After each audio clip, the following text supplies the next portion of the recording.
Now, this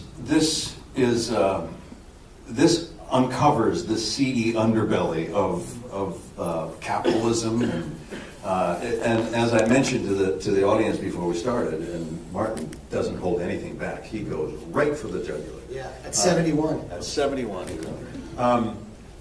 On the set, was there as much fun shooting this movie as it seemed to be when you were, it's this bacchanal going on in the movie and around the movie? Well, I think it was interesting because that's not my personal idea of fun, so,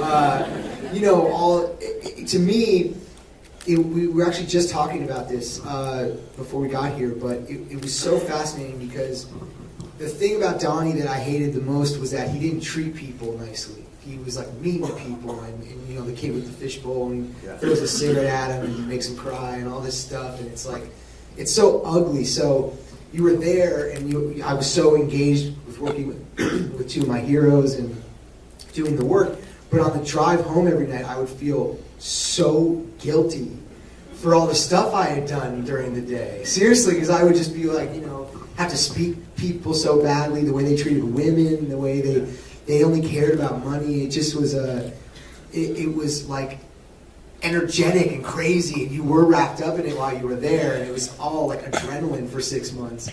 But then when you go home, you have to kind of understand that, okay, I have to leave that there, and feel guilt sometimes. So with a character like that is repugnant on many levels, what then, when you were reading the script, drew you into wanting and needing to do that role? Well, basically what I said to Leo and then Martin Scorsese when I met them was that I recognize who this person is in society, and I think there are a lot of what's wrong with society, and it'd be such a challenge and so interesting to try and bring that person to life, and also bring some things that are human about that kind of person. Because on paper, he's pretty evil. He the way he talks about his wife and his kids, and he cheats, and he does drugs, and he steals from people, and all of this stuff.